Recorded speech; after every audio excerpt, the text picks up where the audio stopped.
Introduction to beta-2 agonists. Beta-2 adrenoceptor agonists are compounds that act on beta-2 receptors to cause activation of G proteins. Beta-2 receptors are located on the smooth muscle in the bronchioles of the lungs and the arteries of skeletal muscle. Most notably, they are used in the treatment of respiratory conditions such as asthma. But before we get into the therapeutic application of these drugs, let's zoom in on how they work. Mechanisms of action of beta-2 adrenoceptors. When the smooth muscle contracts, potassium enters the cell and calcium levels increase. Myosin light chain kinase converts myosin into myosin phosphate. Myosin phosphate then predominates and the bronchial smooth muscle is constricted.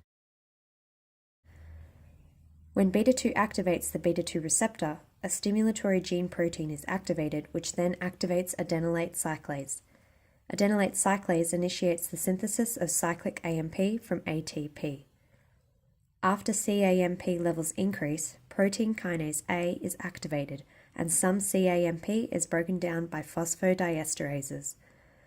This leads to decreased levels of calcium and the efflux of potassium through potassium-calcium channels.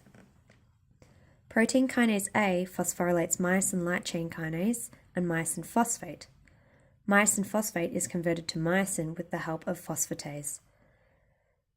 This leads to dilation of the bronchial smooth muscle, increased heart rate and force of contraction, tremor, increased muscle mass and increased speed of contraction in skeletal muscle, glyconeogenesis in the liver and skeletal muscle, and inhibition of histamine released from mast cells.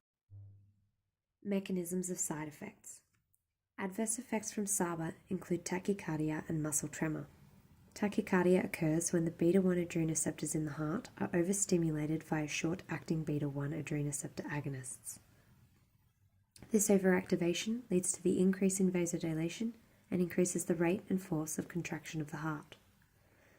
Muscle tremors occur when beta-2 adrenoceptor agonists overstimulate motor neurons.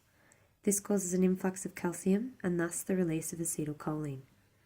As a result of the release of acetylcholine into the synapse, the muscarinic receptors present in the skeletal muscle are stimulated, which causes contraction of the muscle and tremor-like symptoms.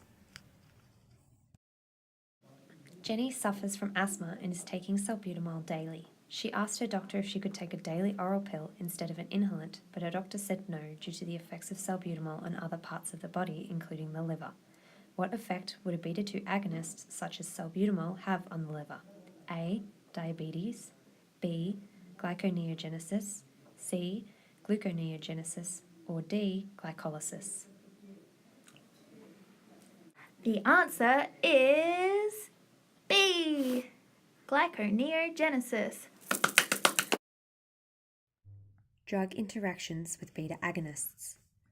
Non-specific beta antagonists, such as propranolol, are often used in patients with abnormal heart rhythms or those at risk of a heart attack.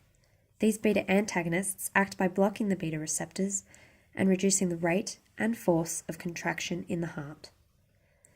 Although these drugs are widely used for heart conditions, they are never prescribed in patients with asthma or other respiratory conditions where beta agonists are used as a first line of treatment. A beta blocker will block the beta receptor from being able to bind to drugs or endogenous factors such as noradrenaline. This lack of binding means that beta agonists are far less effective and unable to relax the bronchial smooth muscle. This leads to an increased risk and severity of asthma attacks. Rationale for use for specific conditions. Beta-2 adrenoceptor agonists are used to treat asthma and other pulmonary diseases such as COPD, or chronic obstructive pulmonary disease. There are 3 different kinds of beta-2 agonists: short-acting, SABAs, for example salbutamol, long-acting, LABAs, for example formoterol, and ultra-long-acting beta-2 agonists, or ultra-LABAs. The short-acting bronchodilators provide a quick relief from acute bronchoconstriction. They can take up to 20 minutes to take effect, but last up to 4 to 6 hours. Long-acting beta-2 agonists assist to control and prevent further symptoms. They have a duration of up to 12 hours and are designed to reduce the necessity of repeat dosing of short-acting beta-2 agonists. However, due to their slower onset time, long-acting beta-2 agonists are not recommended to treat acute asthma. Ultra-long-acting beta-2 agonists have a 24-hour duration of action, allowing for once-a-day dosage.